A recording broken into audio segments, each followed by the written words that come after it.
Nos visita hoy en Censurado Rubén Gutiérrez. Él es de Patria Grande, de la organización de Juan Graboy, y hoy nos va a contar un poco cómo viene su militancia barrial, su militancia social, y también es candidato a diputado provincial por el Frente Justicialista Salteño. ¿Cómo estás, Rubén? Bueno, hola a todos, gracias por la invitación.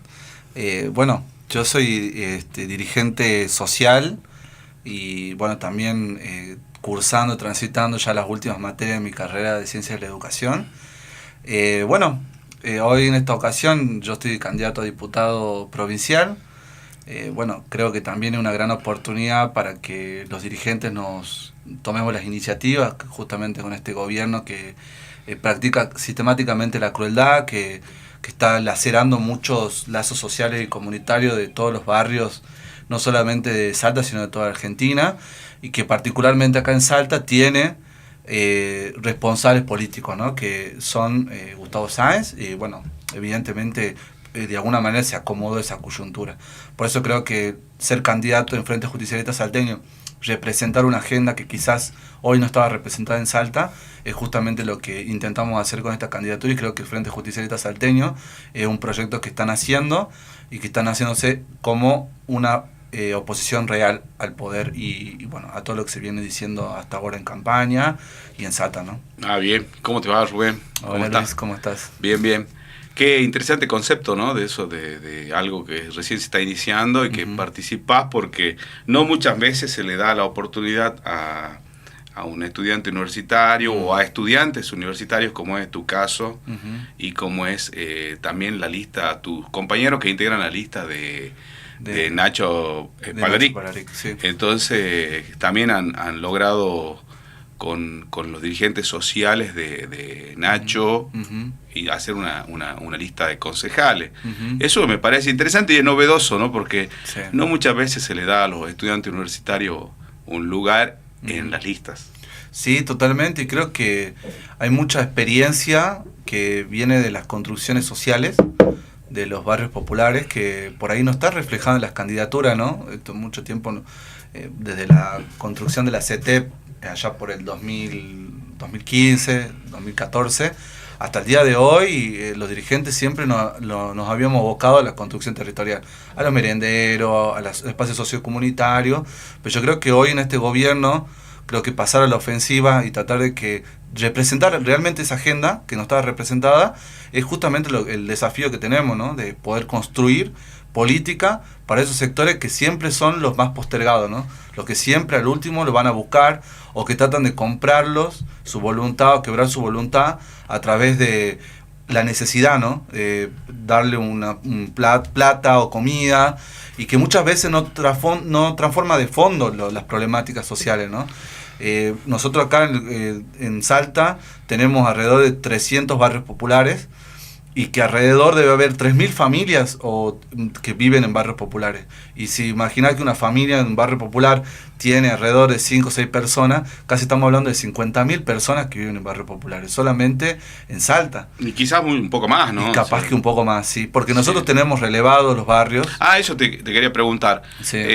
Ustedes vienen un trabajo ya de larga data, justamente con las organizaciones sociales vinculadas a Juan Graboy, y el tema es... cuando estaba Alberto Fernández u otros gobiernos, o Cristina anteriormente, tenían un despliegue en los barrios importante, y abordaban los barrios, cubrían necesidades, y eso con el gobierno de Milei, ¿qué pasó?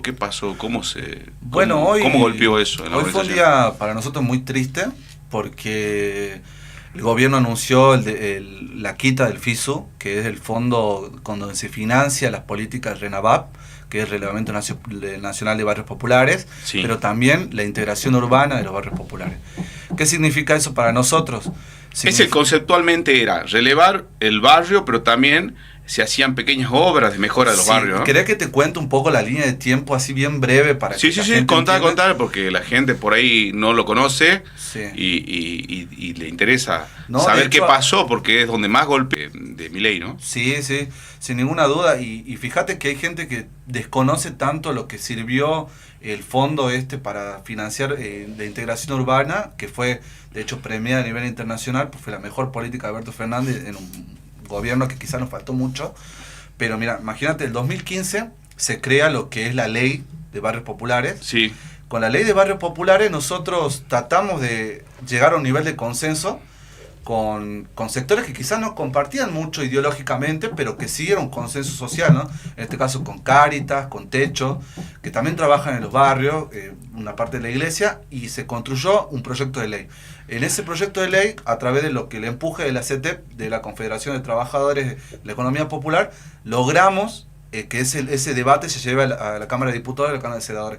Absolutamente todo el arco político votó a favor de esa ley, sí. Excepto una sola persona, que es Olmedo. Sí. Olmedo fue el único diputado que no votó la ley de barrios populares.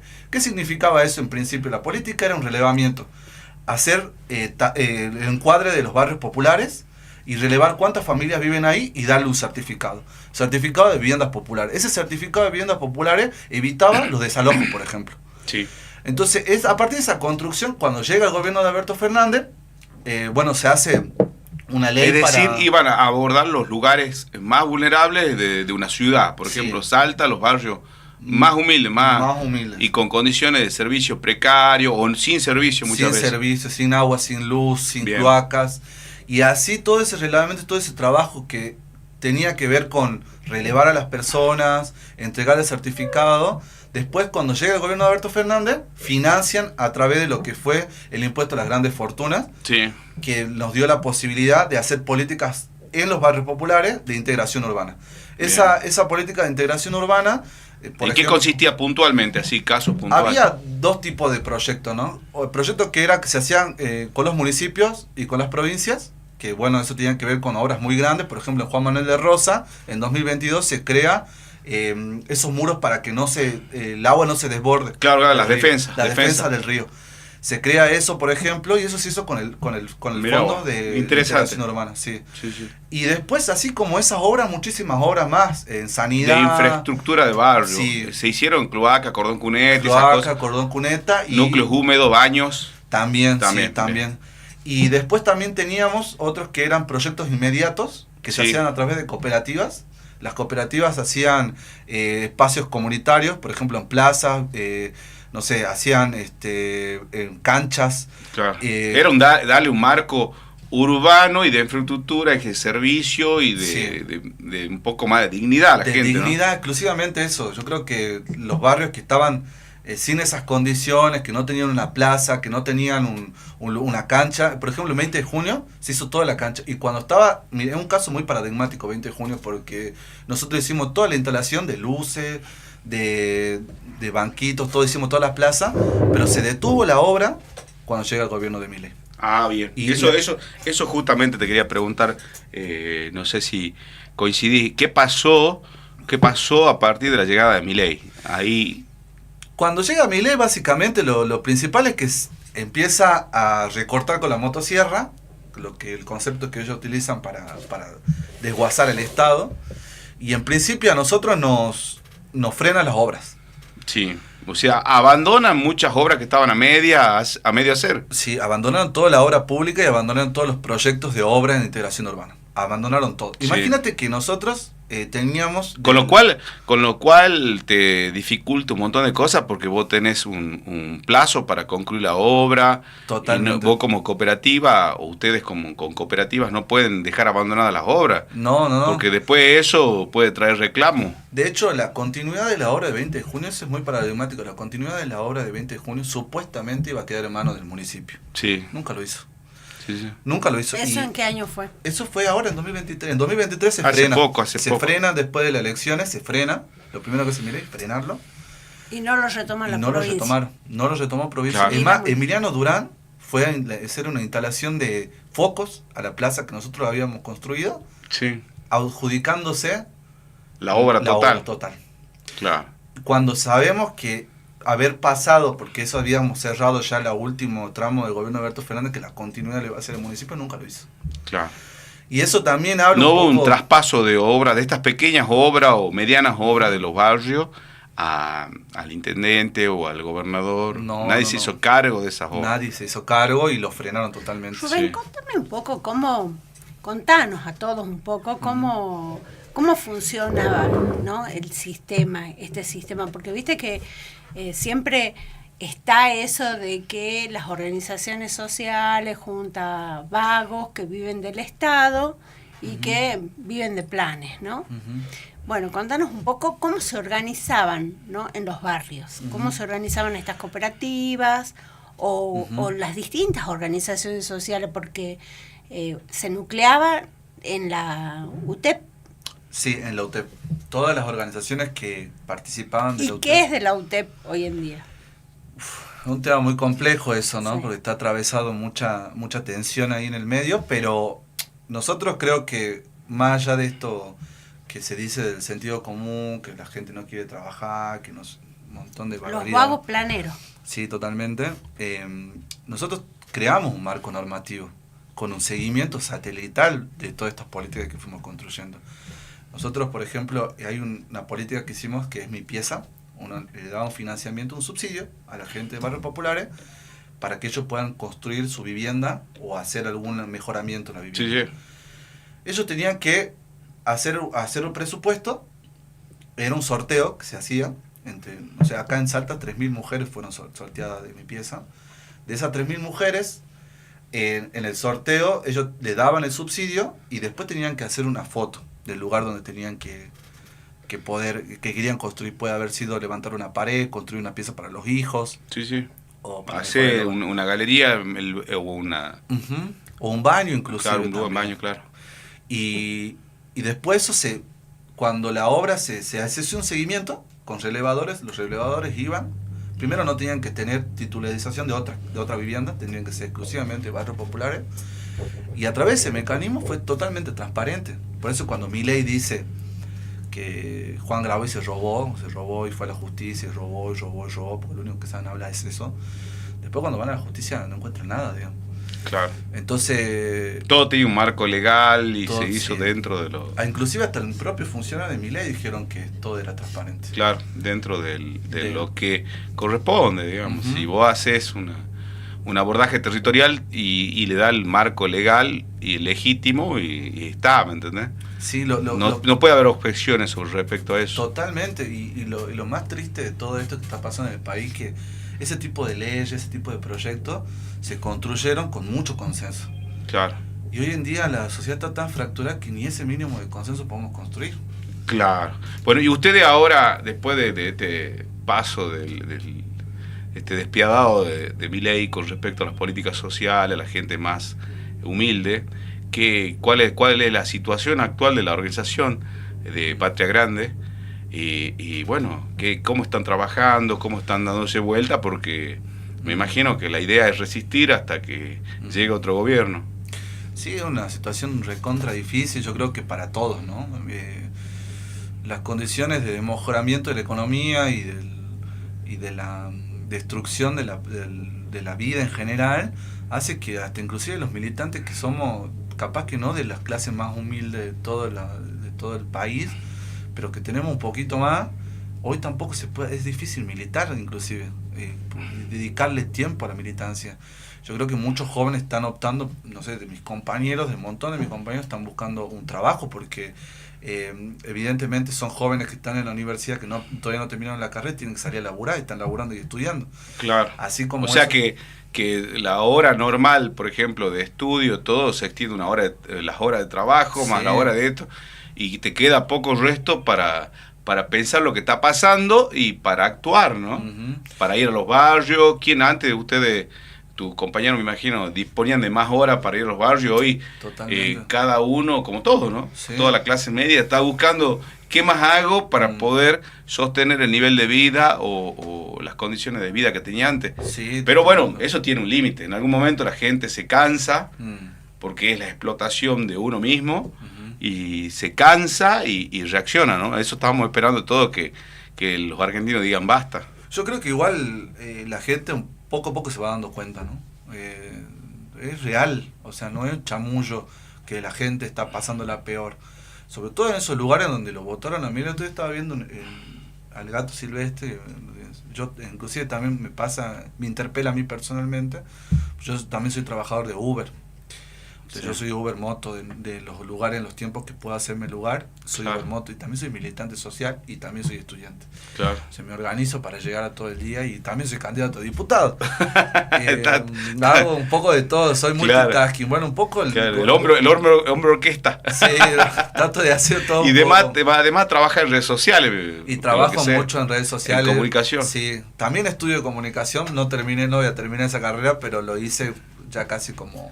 Claro. Para estar en la movida, porque creo que en redes sociales se juega mucho de la subjetividad de toda la ciudadanía en general, ¿no? Claro. Y un poco también Milei caló mucho en esos sectores que consumían mucho de los contenidos, ¿no? Y inclusive creo que hay una psicología ahí con la emoción que hace que esa persona haya ganado, ¿no? Sin estructura, pero con mucha guita, ¿no? Pero aparte tampoco es que llegó solo, ¿no? Llegó con un sector del establishment argentino, sí, esta gente de Grupo América también, o sea, no es un tipo que está suelto y que nadie lo banca, ¿me entendés? Sí.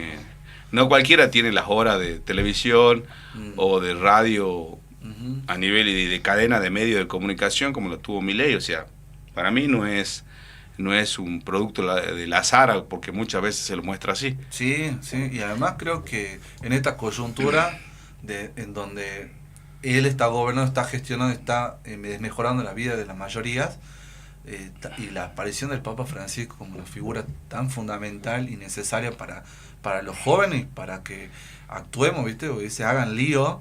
Bueno, yo creo que los jóvenes están tomando conciencia. Y claro. El mensaje de Francisco, ¿no?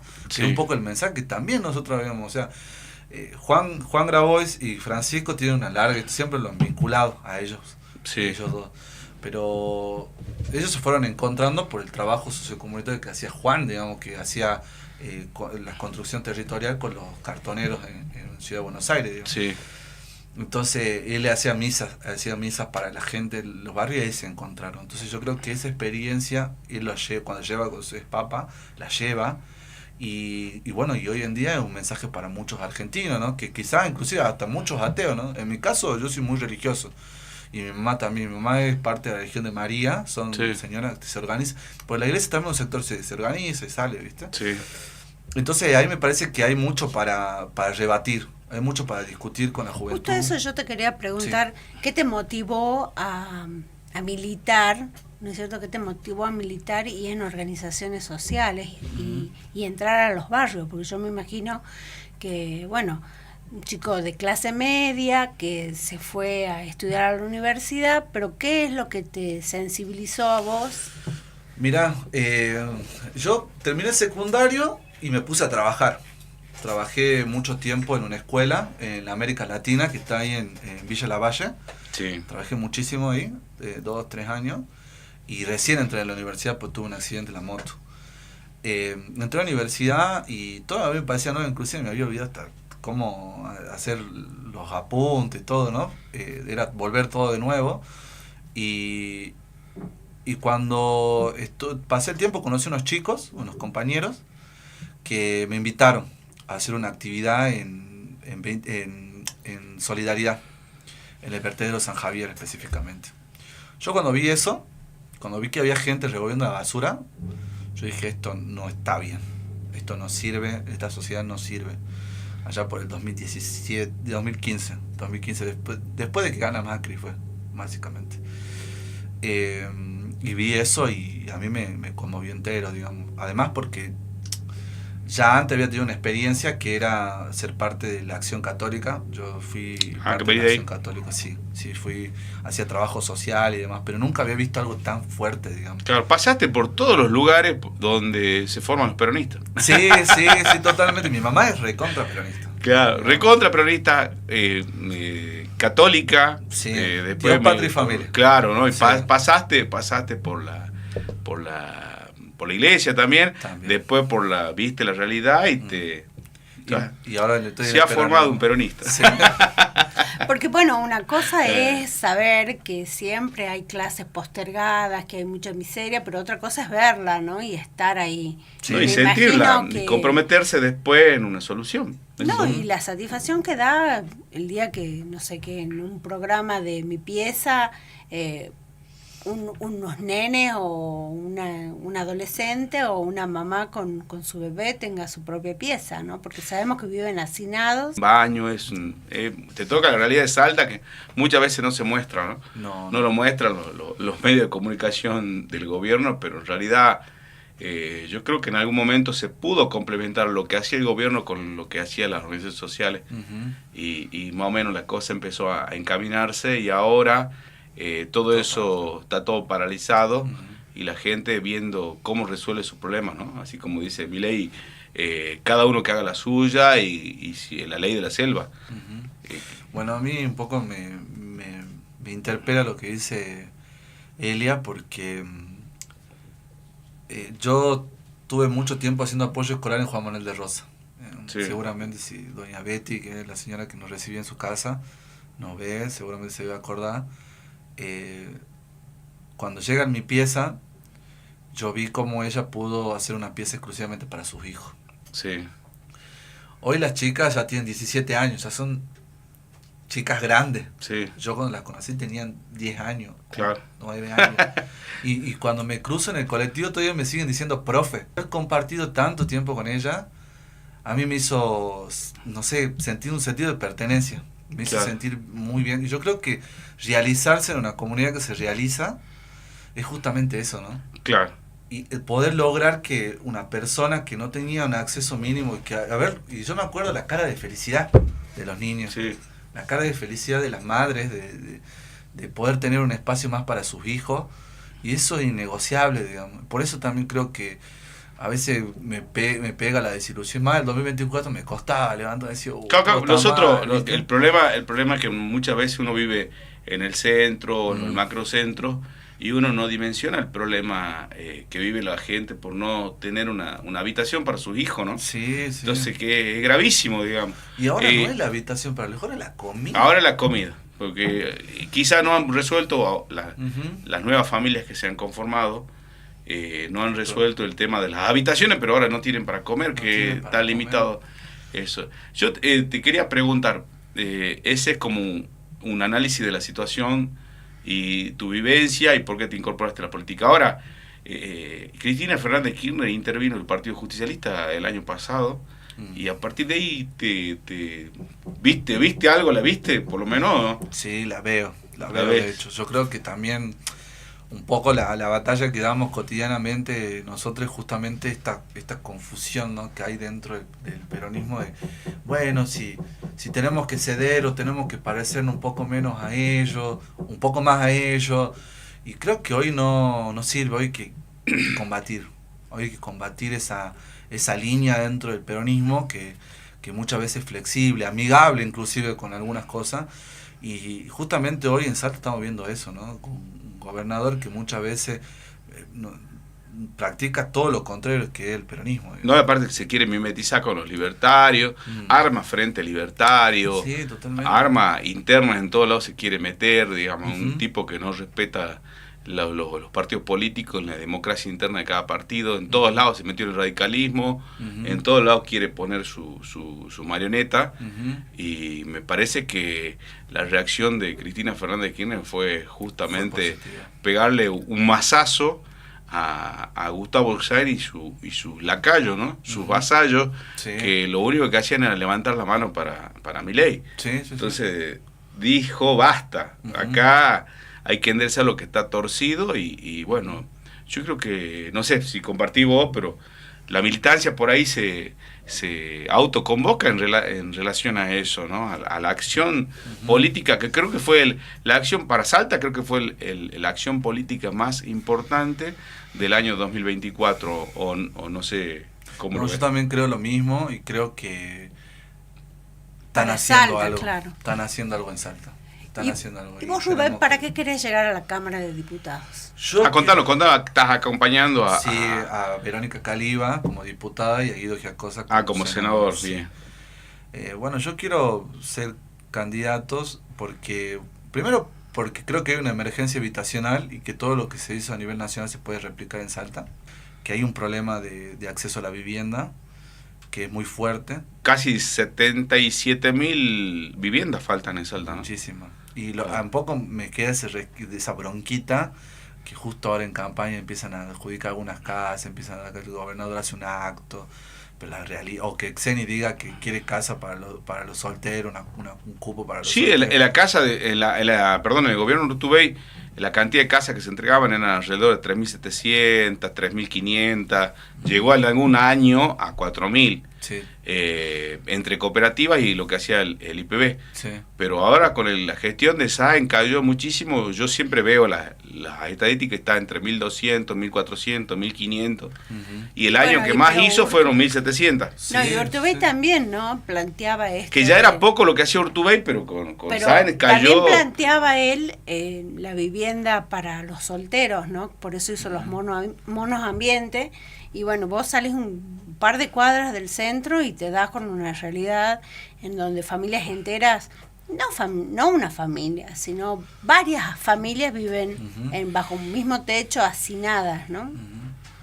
Y por ahí Urtubey no tiene muy claro las prioridades, ¿no? Porque y departamentos monoambiente que ahora se están vendiendo a $40.000, $45.000, $50.000, que gente que los compró como una inversión y ahora los revende, ¿viste? Un negocio inmobiliario enorme detrás de eso, que costó fortuna hacer esos edificios, cuando se podría haber hecho algo más útil para la gente, ¿no? Sí, bueno, mi compañera vive ahí, en uno de esos departamentos.